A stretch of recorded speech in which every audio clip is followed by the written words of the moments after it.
first OP would turn out like second OP siblings. I think I'm just hopefully giving them the benefit of the doubt that by the time their younger sibling is old enough to even accidentally interact with them, they're speaking to them, if they do, with like a certain amount of respect and not taking the hatefulness that they have for their family or their, mother or father out on them. Yeah.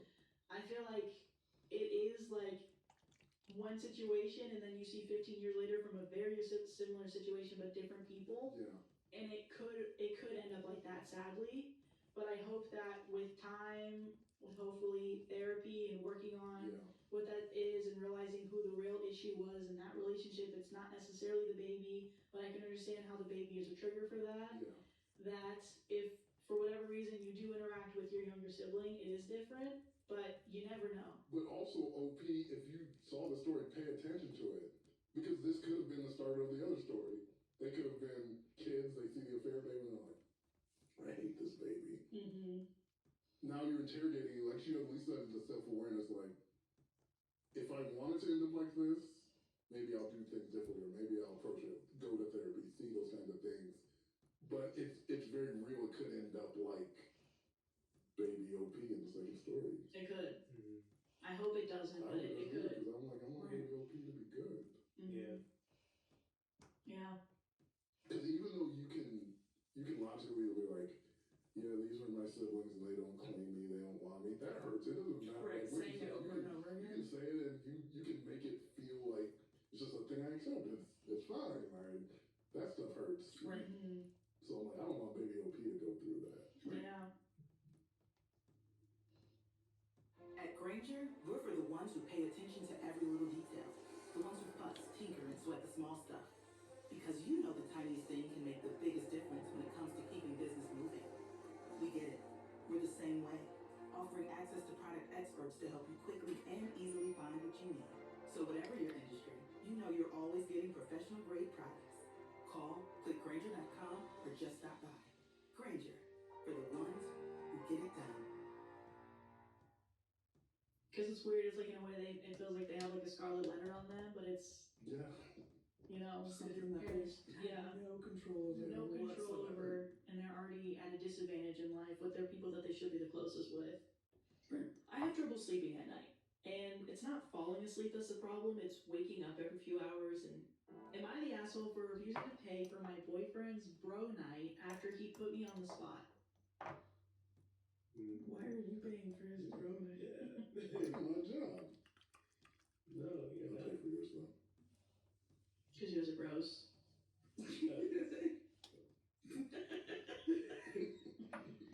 Am I the asshole for refusing to pay for my boyfriend's bro night after he put me on the spot? So I, 24 female, have been dating my boyfriend, 26 male, for about a year. He's super into his weekly bro nights with his friends, which I totally support. I usually just chill at home, do my own thing, no problem. This past Friday, we were out grabbing dinner when his friends called, asking him to come over for poker and drinks. He said sure, and then right in front of them turned to me and went, "Babe, you got this, right?" Meaning the bill. I was caught off guard, but figured, whatever, I'll cover dinner. But then he added, "Can you send me some money for my drinks? I'm kind of low on cash." At this point, his friends were laughing and hyping him up like, "Yeah, take care of your man." I felt super awkward and I just said, "Nope, I think you got it." He got quiet, paid for his half, and left. Later, he texted saying I embarrassed him in front of his friends and that I made him look like he doesn't wear the pants in the relationship. I told him I'm happy to treat him sometimes, but I don't like being put on the spot, especially when it's for him to go out without me. Now he's sulking and his friends are apparently joking about how he lost his sponsor. Am I the asshole for standing my ground? Oh.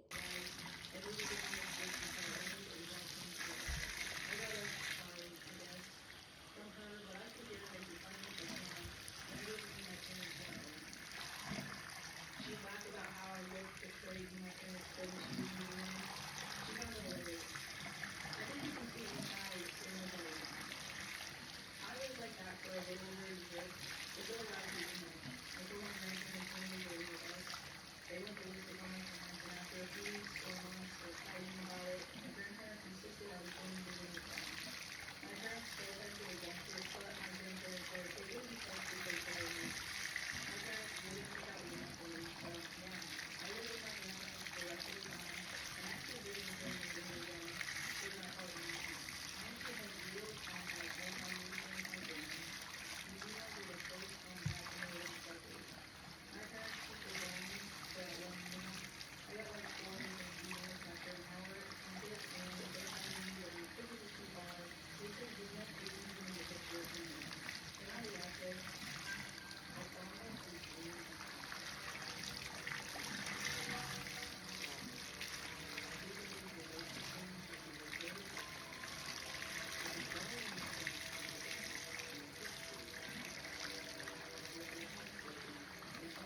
Right. And honestly, I don't even want to, like, I'm kind of upset at the sister too. You need better friends who's not bullying your little sister. Right. Yeah. So I think it definitely could have been a moment where you can say that it takes a village to raise a child. You're not my child, but if we care about you, like you're kind of a daughter to us, if you want to be here, you can't be like that. We need to discipline you in a certain way or correct you in a certain way. So like I still have like skin flakes here. I didn't realize that this part was like as bad as it was. I always thought it was like the worst over here, but like no, both sides are just equally bad. And it's like I can only scrub so much before it starts to negatively impact my skin. Yeah, that's just gonna have to be, and then we just hope that it comes up in the next washes. leave-in. We're going in with the leave-in butter. And then we're gonna also detangle while I decide on how I want to part my hair, because I know what I'm doing now. I know what style. And yeah, definitely protect your children. Like, just because you want to appease this child who it's heaven here, you're making it hell for your child. 100%. Yeah. Completely different, like you're saying. You made your daughter's life hell. You brought hell into her home so she couldn't even go home and like feel safe. She was going home and literally being bullied and destroyed all the time. Good thing she had family to be on her side, because some people don't even have that. They're like, just do whatever your mom do when you're kind of used to running things. But I still don't understand. Like, I understand backseat driving can be annoying. I do it unintentionally. It's in my head most of the time, but sometimes it does come out. And it sounds like you came up with a perfectly reasonable solution. She can't complain about your driving and force you to drive and call you names. Right. That's not okay. I think you did the right thing and you're not the asshole. But should strongly consider couples therapy. Right, something not right. Yeah. Something not right. I won't say I was overlooking it, but the fact that she is just calling the names, like, and then he's just willingly accepting it. I don't know. Well, he did say that, he said, I could never figure out why I was so angry and moody anytime my wife and I went somewhere. So he did change it. Yeah. It's really just intuition. But yeah, that's where I'm at. I'm like, trust your gut. And at the end, her freaking out is weird. That was the only question. It's like, I don't like you at all. But she could be on the other side like, I'm fine. Like, I'm just, your husband's my mentor. I don't really want to be close to you. I just want a relationship with him, but I'm going to be cordial with you and like be fine. And that's it. But just because we're a man and a woman, then it's like, I have no idea what you're talking. She could be, I don't know. Yeah. But it's the fact that, she trusting your gut, reacting too much to it. That's kind of fishy. Yeah. It's not even a mentee-mentor thing, Yeah. and you guys are hanging out, and That could be some family therapy. Like this next story. I saw your face. No, you see. I saw your face. You gotta tell your face to be cool, man. I was wondering why he was smirking. Like, looking around. I couldn't hold it. Oh my god. Why? Oh, that felt good. It's okay. Am I the asshole for not making the truth sound nicer in family therapy and standing by what I said? No. No. Therapy, you gotta say it like it is. Right, yeah. You got a mediator, so throw it out how you feeling, and then they help interpret. My mom died when I, 17 male, was 4. My dad sent me to live with his parents immediately after. He said he couldn't cope without mom and wanted me to have a good person, not the gal, but somebody else. And after a lot of discussing what was the best for me and figuring out other stuff, as well as me studying up on how to speak more maturely so I could get a judge to listen to me, the judge let me go back to my grandparents, but ordered that I would take part in family therapy with my dad until I turned 18. That was almost a year ago, and I was 16 when that happened. I didn't really take the therapy sessions seriously, and I take them less seriously after Dad went back to court to ask his wife to be included in the sessions, which the judges allowed. So now I have to see both of them once a week for an hour. I don't say anything in therapy usually. I don't like the therapist, and I have my own, so I don't need to speak for anything. But a few weeks ago, I did speak up because the therapist told me everyone needed to be honest at least once, and that I might as well say whatever it was that goes through my head. So I said I stopped wanting him back and wanting to live with him when I was about 6 or 8, and then I stopped wanting to be a part of his family again. I said he wasn't a good dad just because he tried, but only when his wife came into his life. It didn't mean I was okay with that. And I said the whole thing of having a new mom and a brother was wrong because my mom died, and some strange pushy lady he met somewhere wasn't going to take her place just because she wanted some perfect family image. I said they tore me away from my home and the parents who raised me so they could play at being good people. I said a stranger told me who I could and couldn't be friends with and what kind of hobbies I should have. I said I was punished for saying she wasn't my mom when she wasn't. I said they had brought up their kids hurting and missing me, and I said it was their fault because dad ignored me when I said I didn't want to live with them. I said I wasn't ever going to want a relationship with their kids because to me, blood doesn't make us siblings. It makes us related. And the same with one being raised by my dad. It makes us sort of related, but not family, not siblings. And the more they keep expecting that to change, the more they hurt their kids. My dad really didn't see what I said coming. His wife didn't look surprised, but more offended that I basically said she was nothing but a stranger to me when she was trying to play mommy. I got shit from them and the therapist for not making the truth kinder. The therapist said I can clearly speak with maturity in court, so being nicer about the truth would have been far better. After that, I stopped speaking again, but it has come up since then. Am I the asshole? You need to do. No. The therapist said that? Yeah. Right. It's like, what? You just told me to tell the truth. Mm-hmm. I told the truth. And you're like, oh, you could have found a better way to put it. Like, no, that was the truth. That's super frustrating. And I feel like the immaturity of the parents is trickling down into the kids' relationship. Of like, she could have a good relationship with her stepbrother and sister, but it's like one of those situations where like you're already washing the dishes, or you were just about you're on your way walking to wash the dishes, then somebody walks up and it's just like, you know, you need to go wash the dishes, right? And then you're like, nah, I don't even want to do it. Yeah. You know, I feel like that's OP's situation with like her siblings is like, okay, I already was gonna build a relationship with, you know, my step siblings, but the fact that you're forcing it on me and like, oh, this is something that you have to do, now I don't want to do it.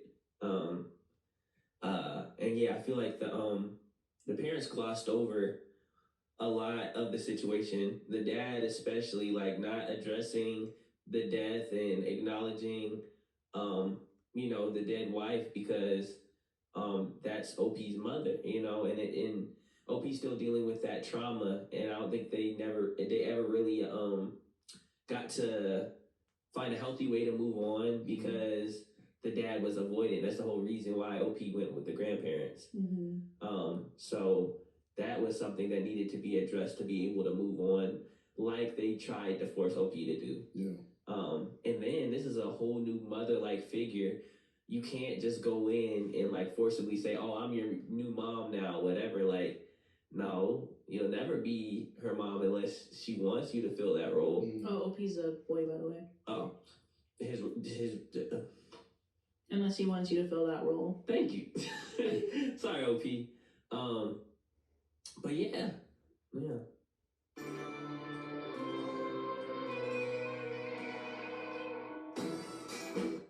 Yeah, I agree. I think if the parents were to really truly want the best, like if OP's dad really wanted the best for him, he should have listened to what OP wanted. Like, yeah, I'm sorry I had to leave when, you know, you were younger. You're in a different place now. You seem to be in a better place. I want to come back. I want to be in your life.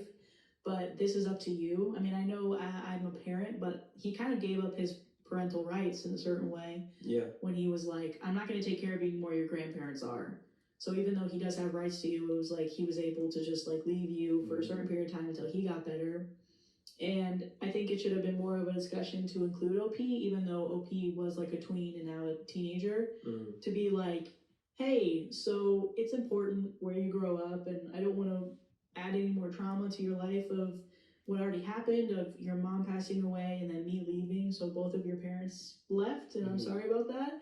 But do you want to live with me? Is there any way that we could have a relationship instead of being like, this is what's going to happen, this is what's going to happen? And the same with OP's stepmom of saying, I'm your mom now. I feel like that's the worst way to go about it, of like, hey, I'm a parental figure in your life. I want the best for you. I want to help you. But I don't want to take the place of your mother. Like, that is really weird of, like OP was saying, if they had a certain idea and ideal of what they wanted their family to be, and they were just going to put him in that place and force him to make him fit the mold. Right. And it's not fair. I don't think you're the asshole for being honest. I think Sam might touch on it more, but his reaction about the therapist in the beginning of, your therapist asked you to speak freely, and then the moment you speak freely and you're honest about it, it's like, well, you could have said it in a better way. It's like, do you want me to speak freely or not? Right. Honesty is honesty, man. Yeah. I think it's so tough to have blended families, like in a perfect world when people are healed on both sides and we're trying to blend two disparate families. But like you were saying, if they're not taking in any of OP's like wants and needs, they're not considering any of it, they are just like, yes, you fit this little block into our lives and you move there and you stay there and you behave. That's not something, especially at OP's age. Right. As a teenager, that's never gonna cut it at all. When your mom died, you feel like you don't have a place at all. You got stashed at your grandparents' house, and like no one actually cares about you. Your grandparents obviously love you, but you feel like you just don't have a place in this world. And they're like, okay, I just made this new family, and now you just come back in like nothing happened. I think you're right, because I was like wondering, like, how should the dad approach this? Like, yes, do you want to live with me? No. How do we build a rapport with each other? How can I still want to be in your life? Because I do fault the dad of how he did it, but I don't fault the dad of like, I cannot raise you right now.